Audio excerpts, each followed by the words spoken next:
ሙስሊም ሆናችሁ መሻይኾች ወጥተው በተናገሩት ላይ መሻይኾችን ሙልጭ ያረጋችሁ የተሳደባችሁ አህመድ መሐመድ የምትባሉ አላህን ልትፈሩ ይገባል ሱብሃነሁ ወተዓላ። ያንን ኡስታዝ ባትወዱት እንኳን ሐሳቡ ትክክል መሆኑን እንደ ሸሪዓ ታውቃላችሁ። ሚሊዮን ብር የተሸለመው ሰውዬ የሚለውን እንስማ። ልጆቹ አዶናይን ነው መሆን የሚፈልጉት። አሁን ሰገራ መብላት ጀምረዋል። አሁን ደድቡ ብሏቸዋል። አሁን ደግሞ ምክር እንዳሰቡ ብሏቸዋል። እንስማው። እንደ አንድ ኢትዮጵያዊ ሀብታም መሆን ከፈለጋችሁ የተላላቆቻችሁ ምክር መስማት ማቆም አለባችሁ። አባታችሁ ነው። ቃሉ በጣም ተመችቶኛል። በጣም ነው የተመቸኝ። እንደውም አንተ አሁን መሰገጥ ነው ያልከው አለ መሰጋገጥ ነው ያለው። መሰገጥን እንደውም ትተህ መሰጋገጥ ነው ያለው። ቢስሚላህ አዶናይ ሳናመሰግንህማ አንወቅስህም። ባቡል ኸይር በአንተ ምክንያት 10 ሚሊዮን ብር አግኝቷል። እኛ ልናሳካው ያልቻልነው ነገር አንተ አሳክተዋል። አሁን በኋላ ስግጥ የሚለው ቃል እንዳትጠቀሙ፣ ስግጥግጥ የሚለው ቃል ነው የምትጠቀሙት ማለት ነው። ከስግጥ ፍምስ ወደ ስግጥግጥ ፍምስ ተቀይሯል ማለት ነው። ታላላቆቻችሁ ምክር መስማት ማቆም አለባችሁ። የአባታችሁ ነው፣ የእናታችሁ ነው፣ ከእናንተ በላይ እድሜ ያሉ መምከር የሚወዱ ሰግጥህ ረግጥህ አልሰማም ብለህ ታርጌትን ምታ ነው። የመረዳት አቅሙ ትንሽ የሆነ ሰው መሰገጥ የሚለውን ቃል ወስዶ ሱሪ አውልቆ ሊሄድ ይችላል። ይሄ የልጁ ጉዳይ ነው። በመቶ ጤና አሰላሙ አለይኩም ወራህመቱላሂ ወበረካቱሁ። ውድና ተከበራችሁ የዛድ ሚዲያ ቤተሰብ እንደምን አላችሁልኝ? እናለሁላችሁ። ዛሬም በድጋሚ ተመልሰን ተገናኝተናል። ዛሬም የተለያዩ ወቅታዊና አነጋጋሪ የሆኑ ቪዲዮዎችን ይዤላችሁ ተከስቻለሁ። ሪአክት የምናደርግ ይሆናል። አስተያየታችንን እየሰጠን አብረን የምንቆይ ይሆናል። እናንተ ብቻ እንደተለመደው ቪዲዮውን በላይክ ጀምሩ፣ እንደዛው ሰብስክራይብ እያደረጋችሁ እስከ መጨረሻ ቪዲዮውን ተከታተሉ፣ አብራችሁን ቆዩ። እንግዲህ ጀማዓው ምን አለ መሰላችሁ፣ አሁን እንግዲህ ሰሞኑ በጣም አነጋጋሪ የሆነ ሶሻል ሚዲያን ተቆጣጥሮ ያለው ስለ አዶናይ ያመጣው ወይ ደግሞ አዶናይ ያመረተው ስለ ስግጥ ፍምስ ነው። በስግጥ ፍምስ ስር የሚገኙ የተለያዩ ቃላቶችም አሉ። በዛሬው ቪዲዮአችን የምንመለከት ይሆናል። በነገራችን ላይ ይሄ ስግጥ ፍምሱ እንግዲህ በዛሬው ዕለት እንደተመለከትኩት ወይ ደግሞ በዛሬው ዕለት በወጣው ቪዲዮ ስግጥ ፍምሱ ወደ ስግጥግጥም እንደተቀየረና እንደዛውን ደግሞ ትክክለኛ ቦታውን ያገኘች ይመስለኛል። ስግጥ ፍምሱ ትክክለኛ ቦታን ያገኘች ይመስለኛል በዛሬ በተለቀቀው ቪዲዮ እንደተረዳሁት ማለት ነው። እሱም እንግዲህ ጭራሽ እዩ ጩፋ ጋር ደርሶ እንግዲህ ከአንድ እምነት አባት ከሚባለው ወይ ደግሞ በእነሱ ቋንቋ ነብይ ከሚሉት ሰው እንደውም ስግጥ የሚለውን ተውና ወደ ስግጥግጥ ወደሚለው መሸጋገር አለበት፣ እንደውም ይሄ ነገር ወደዛ መሄድ አለበት ብሎ እንግዲህ ሞቲቬት ሲያደርግና ሲያበረታታ ተመልክተናል። ይሄንን የምንመለከት ይሆናል በዛሬ ቪዲዮአችን።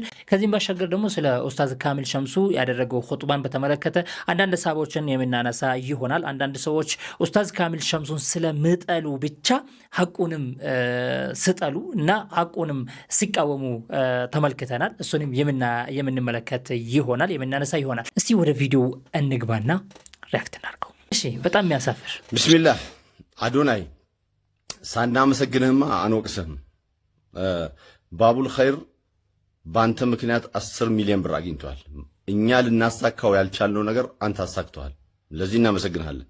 እና ከዛ ሲቀጥል ሰገጠ የሚለው በአረብኛ ዲፋይን ሲደረግ ሰገጠ ይሰግጡ ተስጊጠን፣ ሰገጠ ሰገጣ ሰገጡ፣ ሰገጠት ሰገጠታ ሰገጥነ፣ ሰገቱም ሰገቱማ ሰገቱና፣ ሰገቱም ሰገጥና።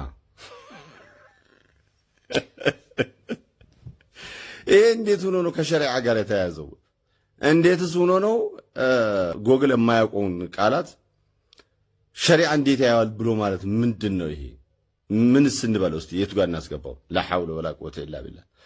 ስለዚህ ሞቀን በረደ ወጣም ወረደ ቀጠለ ሞፈረ አዶናይ እናመሰግናለን። አዶናይ ቀጥልበት ማለት ነው። ቀጥልበት፣ እኛንም አስተምረን እንከተልሃለን ነው ሙሉ ሐሳቡ ማለት ነው። ወይ ደግሞ ሐሳቡ ለመግለጽ የሞከረው ይሄንን ነው ማለት እያበረታታ ስለሆነ ማለት ነው። አዶናይን ደግሞ የሚከተለው የሱን እምነት የሚከተሉ ሰዎች ወይ ደግሞ ኦርቶዶክስ ብቻ አይደለም፣ ሙስሊሙም ይከተለዋል። ብዙ ልጆች በሱ ሐሳብ ስር ሆኖ ብዙ አሁን ብዙ ነገር እየተመለከትን ነው የምንገኘው። ሰግጥ ፈምስ የሚለው በርግጥ አዶናይ ያሰበው ዛሬ ላይ አብዛኞቹ ባሰቡት መንገድ ላይሆን ይችላል። የሱ አተሳሰብ ከዚህ ለየት ሊል ይችላል። ምክንያቱም አንዳንዶች ፍርሃት የሚለው ወደ ሚዲያ ለመምጣት ፍርሃት ነገር ይሉንታ ነገር ምናምን የሚይዛቸው ሰዎች አሉ። ያ ነገር ሰብራችሁ ውጡ ነው፣ ያ ነገር እንዳያሸንፋችሁ የሚል መሰለኝ ብዙ ጊዜ ኤክስፒሪየንስ ያደረግ እንደሰማሁት ማለት ነው።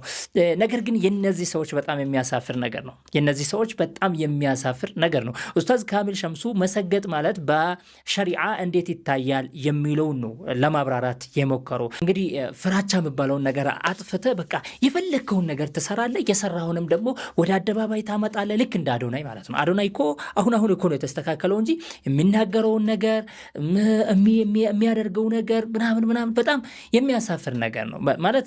አሁን ለምሳሌ አንተ አባትህ ጋር ቁጭ ብለህ ወይ እናትህ ጋር ቁጭ ብለህ መስራት የምታፍርበት ነገር ለመስራት የምታፍርበት ነገር ሲከውን አይተናል ማለት ነው። ይሄ ነገር ወደ አደባባይ እንድታመጣ የሚል ነው። ይሄ ነገር ደግሞ በሸሪዓችን ሸሪዓ ሲባል እንግዲህ ቀጥታ ትርጉሙን አይደለም ወይ ደግሞ መሰገጥ ማለት አረብኛ ሆኖ አይደለም ወደ አረብኛ ወስዳችሁ መስደሩን ለማምጣት ምናምን እንደምትሞክሩት ማለት ነው። አይደለም ነው፣ ይሄ አይደለም አማርኛ ነው። ነገር ግን ያ ነገር ይሉንታ ሀያ የሚባለው ነገር እንድታስወግድ ነው። በቃ ሀያ የሚባለው ነገር እንድታስወግድ ማለት ነው። በቃ ሰው ምን ይለኛል የሚለው ነገር ከጠፋ እኮ አላህ ምን ይለኛል አትልም እኮ ታውቃለህ አይደል? ያ ነው አላህ ምን ይለኛል የሚለው ነገር እየጠፋ ይመጣል። ሰው ምን ይለኛል የሚለው ከጠፋ ማለት ነው። ያ ነው ያ እንደዛ እንዳይሆን ኡስታዝ ካሚል ሸምሱ በሙስሊሙ በኩል ሙስሊሙ እስከዛ ድረስ እንዳይሄድ እያስጠነቀቀው ነው የሚገኘው። ታዲያ ይሄ እናንተ ይህን ሀቅ እያወቃችሁ እውነታውን እያወቃችሁ ምን እንደሆነ ለምን እንደተወራ ለምን እንደተደረገ ኹጥባውላ እያወቃችሁ ነገር ግን ኡስታዝ ካሚል ሸምሱን ስለምትጠሉት ብቻ ባጥልም በዚህ ልክ ማንገስ ማለት እኔ እንጃ። እኔ ወዴት እየሄዳችሁ እንደሆነ መቼም እንግዲህ በጣም ከባድ ነው። ወላሂ ነው የምላችሁ። እንዴ እኛ እኮ ለሐቅ የምንቆም ሰዎች ነን እኮ ለሰውየው ሳይሆን ለሐቅ እውነታውን እያየ ሐቅን እያየ ውሸቱን ለማንገስ መሞከር በእስልምናችን አይቻልም። እንዴት አንተ ለውሸት ትመሰክራለህ? በዛ ላይ ደግሞ አዶናይ ያን ባቡል ኸይርን አዶናይ ብቻ እንዳሳካ አድርጋችሁ የምታወሩት ነገር እዛ ጋር ተሰብስቦ እዛው ውሎ አድሮ እዛው ጊዜያቸውን ያሳለፉት ወጣቶችንስ እንዴት አደረጋችሁት? ሙስሊሞቹን በዚህ ልክ ስራቸውን በዚህ ልክ ማጣጣል ጥሩ ነው? እነሱ አይመሰገኑ? እነሱ ምስጋና የላቸው? ምን አይነት ሰዎች ናቸው ግን እናንተ? ምን አይነት ሰዎች ናቸው? ባለቤቱን እንኳን ብትጠሉ እውነታውን ግን አትጥሉ። እዚህ ላይ ሰሞኑ አሲያ የተናገረችው ነገር በጣም ነው የተመቸኝ። የምሬን ነው የምላችሁ። በቃ በጣም ትክክለኛ መወራት ያለበት ነገር ነው ያወራችሁ፣ መነገር ያለበት ነገር ነው የተናገረችው። ሙስሊም ሆናችሁ መሻይኾች ወጥተው በተናገሩት ላይ መሻይኾችን ሙልጭ ያረጋችሁ የተሳደባችሁ አህመድ መሐመድ የምትባሉ አላህን ልትፈሩ ይገባል ሱብሃነሁ ወተዓላ። ያንን ኡስታዝ ባትወዱት እንኳን ሐሳቡ ትክክል መሆኑን እንደ ሸሪዓ ታውቃላችሁ። አላሁ ረቡል ዒዛ ሱብሃነሁ ወተዓላ ፈሐሻትን ከባኢርን ወንጀልን የሚያስፋፉን ሰዎች የጀሃነም ማገዶ እንደሚሆኑ ተናግሯል ቁርአን ላይ አላህ ሱብሃነሁ ወተዓላ። ጠጋ የሚለው ቃል የመጣው ታውቃላችሁ ድንበር ኃላፊዎችን ነው። ሼምለስን ኖርማል ለምን ሼም ይሰማሃል? በምንም ነገር ሼም አይሰማህ። የፈለከውን ነገር እንደፈለክ አድርግ። እንደዚህ አይነት አስተዳደግ አላደኩም እኔ። እንደ ሸሪዓ ብቻ ሳይሆን እያወራህ ያለሁት እንደ ባህል እንደዚህ አላደኩም እኔ። ሼምነስ የሰው ልጅ ክብሩ ነው። ነውር ነገሮች ታዲያ እንደዚህማ ከሆነ እኮ ቤት ውስጥ የሚደረገው በሙሉ ኦኬ፣ በድብቅ የሚደረገው በሙሉ አደባባይ ላይ እየወጣ እየተደረገ ነው። ከእንደገና ደግሞ ግብረ ሰዶምን ደግፎ ሽልማት የሚሸለምበት ቦታ ላይ ተመጣና አየን። ይሄንን ያቋቋሙ ሰዎች፣ ይሄንን ነገር ያዘጋጁ ሰዎች ዲፕ ስተዲ በዚህ ነገር ላይ ሊያረጉ አይገባም? ለህብረተሰቡ ምን ነው የምናስተላልፈው ብለው ላይ አይገባም? ኢትዮጵያ ላይ እኮ ብዙ የተማሩ ጂኒየስ ሰዎች አሉ። ስለ ሃይማኖት አይደለም እያወራ ያለሁት። አሁንም ኢትዮጵያ ላይ የተማሩ ፒኤችዲ ማስትሬት ያላቸው ጂኒየሶች አሉ። እነዛን ሁሉ ጋርቤጅ ውስጥ ሰው ይከታል። መማር ምንም ዕውቀትን ምንም እንደማይጠቅም አድርጎ የሰው ልጅ ይናገራል። እነዚህ ሰዎች ለሰው ልጅ ስንትን ስራ የሰሩ ናቸው። ዛሬ ዓለም የት የደረሰችው እኮ በእውቀት እኮ ነው፣ በትምህርት እኮ ነው። እንዴት ታዳጊ ነው ትውልድ ድድብናን የሚያስተምርን ነገር ሰው ልጅ ከፍ አድርጎ ያሳያል። ኢትዮጵያ ላይ እኛ ከኢትዮጵያ እኮ ገና ብዙ የሚያስፈልግን ነገር አለ። ብዙ ህዝብ እንዲማር እንፈልጋለን። ብዙ ህዝብ ዓለም የት ደርሷል? ኢትዮጵያ ላይ ያለን ወጣትን ድድብናን የሚያስፋፋ ነገር በአደባባይ ላይ ወጥቶ ሲደረግ ዝም ይባላል። ሮንግ ነው። እንዳደግንበት ባህል እንዳደግንበት ነውር እየተባለን ነውር እናቴ ልጅ ሆኜ ነውር ያለችኝ ነገር ዛሬም ነውር ነው። እንደ ሃይማኖታችንም ነውር ነው። እንደ ሸሪዓም ነውር ነው። እንደ አስተዳደጋችንም ነውር ነው። በእስልምናም ነውር ነው። በክርስትናም ነውር ነው። ነውርን እንዴት አንድ ሰው አይ ኖርማል ማንንም ሰው አትፍራ ሼም አይሰማህ ማድረግ የፈለከውን ነገር አርግ እንደዚህ አይነት የሚል በእስልምና ማስተምሮ የለም። በክርስትና ማስተምሮ የለም። የፈለገውን ነገር የሰው ልጅ ማድረግ አይችልም። እዚህ ተወልደን ያደግንበት ሀገር ላይ የፈለከውን ነገር አድርግ አይባል። እዚህ እንኳን ካናዳ ላይ የፈለከውን ነገር ማድረግ አትችልም። ህግ አለ። የሰማይ የምድርን ባለቤት ህግ የሰው ልጅ ባያከብር ተወልዶ ያደገበትን ህግ አለ። ነውር የሚባል ነገር አለ። የፈለከውን አርግ። ሃይማኖት ያለው ሰው ሙስሊምም ይሁን ነን ሙስሊምም ይሁን ሃይማኖት እንግዲህ ነውር የሚባለው ነገር መጥፋት አለበት የሚል ነው። ታላላቆቻችሁን ምክር አትስሙ የሚል ነበር። እንግዲህ ስግጥ ፍምስ ኮንሰፕት ስር ያሉ ነገሮች ምንድናቸው? አሁን ለምሳሌ ታላላቆችን አለመስማት፣ ታላላቆችን አለማክበር፣ ታላላቆችን እንግዲህ የነሱን ምክር አለመስማት ምናምን ነገር ይሄንን ሁሉ የያዘ ኮንሰፕት ነው ይሄ ነገር ማለት ነው። ሶ ይሄ ነገር ከሸሪዓ አንፃር እንዴት ይታያል ቢባል አንድ ሰው እናት አባቱን ማክበር ግዴታ ነው። እናት አባቱ ያሉትን ሁሉ ሐራም እስካልሆነ ድረስ መተግበር ግዴታ ነው። ገባችሁ አይደል? ወዕቡዱላህ ወላ ቱሽሪኩ ቢሂ ሸይአ ወቢልዋሊደይን ኢሕሳና። ኢሕሳና የሚለው እኮ ሁሉንም ነገር ያጠቃልላል። ለምሳሌ ወላጆች የሆነ ነገር እንዲህ አድርግ ብሎ አዞክ እምቢ ካልካቸው አለቀልህ ማለት ነው። ምክንያቱም ቅር ይሉብሃል ማለት ነው። የተፈራው ደግሞ ያ ነገር ነው ማለት ነው። ስለዚህ በእስልምና ኢሕሳን ማለት ለእናት አባትህ ኢሕሳን መዋል ማለት ሁሉንም ያጠቃልላል ማለት ነው። ለነሱ ጥሩ ማሰብ፣ እነሱ ያሉትን ሁሉ መቀበል፣ አክሰፕት ማድረግ፣ መተግበር፣ ለነሱ መታዘዝ። ወኽፊድ ጀናሐከ ሚነ ዙል፣ ጉንበስ በልላቸው፣ ዝቅ በልላቸው። ሁሉም ነገር ላይ ለነሱ ሲሆን ዝቅ በልላቸው። በቃ ራስህን ዝቅ አድርግ። አንተ ምን ያህል ትልቅ ሰው ብትሆንም፣ ምን ያህል የተከበረ ሰው ብትሆንም፣ ምን ያህል ባለስልጣን ብትሆንም፣ ሀገርን የምታስተዳድር ሀገርን እየመራ ያለ ሰው ብትሆኑ እንኳን ለነሱ ዝቅ ማለት አለበት፣ ግዴታ ነው ማለት ነው። ግዴታ ይሄን ያዘዘህ እስልምና ነው። ስለዚህ ዛሬ ይሄ ነገር በኹጥባ ደረጃ ካልተነገረ፣ በሚንበር ደረጃ ተወጥቶ ካልተነገረ፣ ካልተመከረ የቱ ጋር ነው የፈለጋችሁት? ይሄ እኮ ቁርአን እኮ ነው። በነገራችን ላይ ቁርአን እኮ ነው። መሰገጥን የተቃወመው እኮ መጀመሪያ ቁርአን እኮ ነው። በአዶናይ አመጣጥ ከሆነ ለማለት ፈልጌ ነው። በአዶናይ አመጣጥ። ለምሳሌ ይህን ቪዲዮ ተመልከቱልኝ። ታላላቆቻችሁ ምክር መስማት ማቆም አለባችሁ። የአባታችሁ ነው፣ የእናታችሁ ነው፣ ከእናንተ በላይ እድሜ ያሉ መምከር የሚወዱ አያችሁ፣ መምከር የሚወዱ በቃ ሁሉንም መተው አለባችሁ፣ መቀበል የለባችሁም። የእናታችሁ ነው፣ የአባታችሁ። እናንተ ማድረግ ያለባችሁ ውስጣችሁ ያለውን ብቻ እንድታደርጉ፣ እንድተገብሩ፣ እንድትፈጽሙ ነው እያለ ያለው። ታዲያ ይሄንን ካልተቃወም፣ ታዲያ ይሄንን በኹጥባ ደረጃ ካልተነገረለት እንዴት እንዲነገርለት ነው የፈለጋችሁት? እንዴት እንዲወራ፣ እንዴት እንዲመከር ነው የፈለጋችሁት? እናንተ ሙሉ ቁርአንንና ሐዲስን ተቃውሞ የመጣውን ነገር እንዴት ነው በኹጥባ ደረጃ ለምን ሆነ ብላችሁ የምታወሩት? እንዴት ምን አይነት ሜንታሊ ነው ይሄ? በጣም የሚያሳፍር ነገር ነው። በነገራችን ላይ ተውቱ፣ ሐቁን ታውቃላችሁ፣ ግን ኡስታዙን ስለማትወዱት ብቻ ነው እንደዚህ የምትቃወሙት።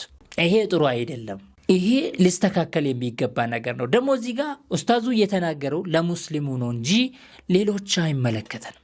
የሌሎች አይመለከተውም እሱንም ማለት ነው። እንደ ሀገር ሊመለከተው ይችላል። እንደ ሀገር ከሆነ እንደ ሀገር በሀገር ደረጃ ነው የሚያወራው። እዚህ ጋር ኹጥባ ላይ የሚያመጣበት ምክንያት የለም። ለሙስሊሞች ነው ይሄ ነገር የተነገረው። ምክንያቱም ሙስሊሙም እንደዛ እየሆነ ነው። ሙስሊሙ አሁን የኡስታዞችን ከመቀበል ይልቅ የሌሎችን እንደዚህ ሶሻል ሚዲያ ላይ ያሉ ከሌላ ከፈለገ እምነት ይሁኑ እምነት በእምነታቸው ይከልከሉ አይከልከሉ በቃ የፈለጉትን ነገር እያደረጉ ያሉ ሰዎችን መከተል ነው የሚቀላቸው፣ ወይ ደግሞ መስማት ነው የሚቀላቸው። ገባችሁ አይደል? ስለዚህ ሙስሊሞቹ ሃይማኖታቸው ስለመከለክላቸው መከልከል አለባቸው ነው፣ መጠንቀቅ አለባቸው ነው እንደዚህ አይነት ነገር። እና ይሄ የሚሊዮኖች ሚሊዮን ብር የተሸለመው ሰውዬ የሚለውን እንስማ። ልጆቹ አዶናይን ነው መሆን የሚፈልጉት። አሁን ሰገራ መብላት ጀምረዋል። አሁን ደድቡ ብሏቸዋል። አሁን ደግሞ ምክር እንዳሰቡ ብሏቸዋል። እንስማው። እንደ አንድ ኢትዮጵያዊ ሀብታም መሆን ከፈለጋችሁ የታላላቆቻችሁ ምክር መስማት ማቆም አለባችሁ። የአባታችሁ ነው፣ የእናታችሁ ነው፣ ከእናንተ በላይ እድሜ ያሉ መምከር የሚወዱ በምክር የተወለፉ ሰዎች እነሱን መስማት ማቆም አለባችሁ። እንግዲህ የእሱ ቤተሰቦች ሀብታም ናቸው። ገንዘብ እንደፈለገ ነው የሚሰጡት። እሱ አይሰራም። የፈሰሰው ውሃ አያነሳም። የወደቀ ዕቃ አያነሳም። የእሱ ስራው በቲክቶክ እየወጣ እየገለፈጠ እየተወዛወዘ ነውር እያስተማረ መሄድ ነው። ይሄን ማድረግ የማይችሉ ህፃናት ቤተሰቦቻቸው ላይ እሱ የቤተሰብ ምክር አይሰማም። ቤተሰብ መክሮት አያውቅም። ቤተሰብ እሱ የሚፈልገውን ነገር ያሟላለታል። ለናሳ ዶላር ከፍሎ ይልከዋል። ይሄ ሚሊዮን ብር የተሸለመው ይሄ መኪና የተሸለመው ሰው መጥቶ ምን ይላል? እንዳትሰሙ፣ በቃ የታላላቆቻችሁን ስም እንዳትሰሙ፣ ምክር እንዳትሰሙ፣ የኢትዮጵያ ሰው ደግሞ መምከር ይወዳል ይላል። ይሄ ተልእኮ ስላለ፣ ተልእኮ ከሌለ ይሄን ያደርግ። አያችሁ፣ የኛዎቹ አሁን በቃ ይሄ ሰውዬ የተናገረውን ኃይል እኮ አልተናገሩ። ጭራሽ መልሶ ይሄንን የተቃወመውን ኡስታዝ ስለዚህ ነገር ዲቴል እያስተማረ ያለውን ኡስታዝ ጭራሽ መካሪውን ነው ተነስቶ የተቃወሙት፣ ተነስቶ የተሳደቡት። ምን አይነት ብልግና እንዳለባቸው፣ ምን አይነት ባለጌ እንደሆኑ በግልጽ እያሳዩ ነው እነዚህ ሰዎች ማለት ነው። አየ እናት አባትህን የእናት አባትህን ምክር አትስማ ብሎ እየሰበከ ያለውን ግለሰብ አዎ እሱ ነው ትክክል ብሎ ህዝቡን እየመከረ ያለውን ሰው መቃወም ማለት ከዚህ በላይ ብልግና የለም። እናት አባትህን ታላላቆችህን ምክር አትስማ ብሎ ወጥቶ የሚናገረውን ሰው ከመደገፍ በላይ ብልግና አለ? ቤተሰቦቼ ብልግና አለ ወይ? ይህንን ከሚደግፉት ሰዎች በላይ የባለጉ ሰዎች አለ ብላችሁ ታስባላችሁ? እኛ እኮ እንደ ሀገርም ሆነ እንደ እምነታችን እኮ ታላላቆቻችን ምክር፣ የእናት አባቶቻችንን ምክር፣ የእነሱን ምክር እየሰማን በእነሱ እየተመከረን በታላላቆቻችን እየተመከረን ነው ያደግነው አይደል እንዴ? ቤተሰቦች አታቁም? ይህንን ኢትዮጵያዊ ሆኖ ይህን ማቅ የለም እኮ። ያን ነገር ዛሬ እንዲጣፋ እያደረገ ያለውን ግለሰብ ግን ተነስቶ የሚያሳፍረው ነገር ደግሞ ሙስሊም የሚያሳፍረው ደግሞ አዋቂ የሚመስል በጣም የሚያሳፍር የሚያሳዝን ከዚህ ከዘመድኩን በታች የሆኑ ዘመድኩን ይሻላል የምትልበት ቦታ ነው ይሄ ማለት ነው። በጣም ያሳፍራል። ሰግጠህ ረግጠህ አልሰማም ብለህ ታርጌትን ምታ ነው። የመረዳት አቅሙ ትንሽ የሆነ ሰው መሰገጥ የሚለውን ቃል ወስዶ ሱሪ አውልቆ ሊሄድ ይችላል። ይሄ የልጁ ጉዳይ ነው። በመቶ ጤናማ ውስጥ አንድ እብድ አይጠፋም። ይሄ ይጠበቃል። ምንም ብታስተምር አዶናይ ሀገር እያጠፋ ነው ብሎ መንግስት ጣልቃ ግባ፣ ትምህርት ሚኒስቴር ጣልቃ ግባ ማለት በጣም የወረደ ከመሬት በታች የሆነ አስተሳሰብ ነው። አዶናይ የሚያስተምረው ትምህርት አገርን ከጎዳ፣ ትውልድን ከጎዳ፣ ብሔርን፣ ፖለቲካን፣ ሃይማኖትን የሚነካ ከሆነ መንግስት ራሱ ያያል። በቂ በላይ የሆነ አይን ያለው መንግስት። ቲክቶኩ ስላለ ሁሉም ሰው እንደዚህ ስልክ አድርጎ ማንኪያ ከእጁ ሲወርቅ መንግስት ይላል። ፍሪጁ አልከፈት ስል መንግስት ይላል። በሁሉ መንግስት ይላልና ቲክቶኩ ያመጣው ትሬንድ ነው። ይሄ ትሬንድና ሁሉም ሰው መንግስት ስላለ መንግስት ለሁሉም ሰው አቤት አይል። መንግስት የራሱ አሰራር አለው። መንግስት የራሱ ህግ አለው፣ ህገ መንግስት አለው። የሰዎችን የሀገርን ደህንነት እስካልነካ ድረስ እንደፈለገ አንድ ሰው ማራመድ ይችላል። በዚህ ነገር ላይ ዝም ብሎ ሰዎች መንግስት ትምህርት ሚኒስቴር መንግስት ስላለ ሀሳብ መቀየር የለብህም። ያው ጴንጤም የመጣው በዛ መንገድ ነበር። መጀመሪያ ላይ ወደ ኢትዮጵያ ሲመጣ በዛ መንገድ ነበር የመጣው ማለት ነው። ስለዚህ ሀሳባችሁ ይገጣጠማል ወይ ደግሞ ይገናኛል። ስለዚህ ይናይል ለእናንተ ከባድ ላይሆን ይችላል እሱ የሚናገራቸው ነገሮች። በነገራችን ላይ አሁን ስግጥ ፍምስ የምትለዋ ቃል አሁን ቦታን ያገኘችው በትክክል ቦታን ያገኘችው ትመስላለች። ምክንያቱም ሰግጣቸው ነው እንግዲህ በየሱቁ በየቦታው በየምኑ በየስራ ቦታ በየቤት እያንኳኳችሁ እያላችሁበት ህዝቡን እየረበሻችሁ ያላችሁት ያው እሱ ከሱ በላይ መሰገጥ የለም፣ ከሱ በላይ ስግጥና የለም። በሀገራችን ላይ ኢትዮጵያ ውስጥ ከናንተ በላይ እየሰገጠ ያለው የለም። አሁን እዩ ጩፋ በጣም ሰግጠሃል። በጣም ህዝቡ ላይ ተጫውተሃል። ስለዚህ ማንንም መስማት የለብህም ብለህ አዶናይን እየመከርክ ያለው ነገር በእናንተ በኩል የመጣ ነገር ነው። በጣም ከናንተ በላይ ሰግጦ የፈመሰ አለ ኢትዮጵያ ውስጥ። ነውርን አስወግዶ ይሉንታን አስወግዶ ክብር የሚባለውን ነገር አስወግዶ የመጣ የእናንተ እምነት ነው። ስለዚህ ዛሬ የአዶናይ አይደንቃችሁም። ስለዚህ ዛሬ የአዶናይ አይገርማችሁም ማለት ነው። ስለዚህ ዛሬ አዶናይ ይዞ የመጣው ኮንሰፕት ለእናንተ ግባችሁን የሚመታላችሁ ነገር ስለሆነ ግዴታ መቀበል አለባችሁ። ግዴታ አዶናይ ማበረታታት አለባችሁ ማለት ነው። አየህ እንደውም ስግጥ የሚለውን ተውትና አለ እንደዚህ አድርጉ አለ። ይኸው እኔ መናጽር ቃሉ በጣም ተመችቶኛል። በጣም ነው የተመቸኝ። እንደውም አንተ አሁን መሰገጥ ነው ያልከው አለ መሰጋገጥ ነው ያለብህ። መሰገጥን እንደውም ትተህ መሰጋገጥ ነው ያለብህ። አዲስ ቃል እየጠበቁ ነው አሁን እንግዲህ ስግጥግጥ ፍምስ እንለዋለን። ስግጥግጥ በቃ ወይ ስግጥግጥ ፍምስምስ። ስግጥ አንዴ ይረግጣል።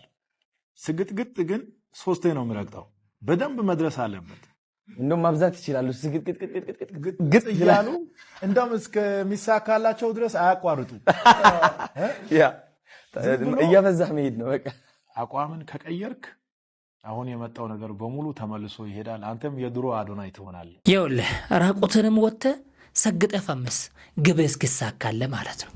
ይሄንን ነው እነሱም እኮ የሚያስተምሩት። ይሄንን እኮ ነው እነዛ ሰዎች እነዚህ እዩ ጩፋ የሚያስተምሩት እኮ ይሄንን ነው። ሰግጥ ፈምስ ነው ለራሱ ሰግጦ እንደፈመሰ። ስለዚህ አዶናይ ባለፈው ጊዜ ስግጥ ፍምስ የሚለው ነገር እኔ ትርጉሙን ራሱ አልገባኝም ነበረ። ከዛ በተነሳ ነው መሰለኝ። ስለዚህ አሁን ስለገባኝ ተውት በቃ ይሄ ነገር ተውት ምናምን ብሎ ነበረ። አሁን ደግሞ ጭራሽ በዚህ ሰውዬ አማካኝነት ከስግጥ ከሚለው ቃል ወደ ስግጥግጥ ሄዷል ማለት ነው። ወደዛ ነው የሄደው። ሰግጥ የሚለው ቃል እንዳትጠቀሙ ብያቸዋለሁ፣ እንዳትጠቀሙ ጋይስ። ይህ ሰግጥ የሚለው ቃል እውነቴን ነው የምላችሁ በጣም ብዙ ጠላቶች ይዞ ቢመጣ አይገርማችሁ? ከምታስቡት በላይ ማለት ነው። እንግዲህ ከ2 ቀን ነው ከ3 ቀን በፊት ሰግጥ የሚለው ቃል እንዳንጠቀም ብዬ ፖስት አደረግኩኝ። ይህ ፖስት ደግሞ ከምን የመጣ ነው መሰላችሁ?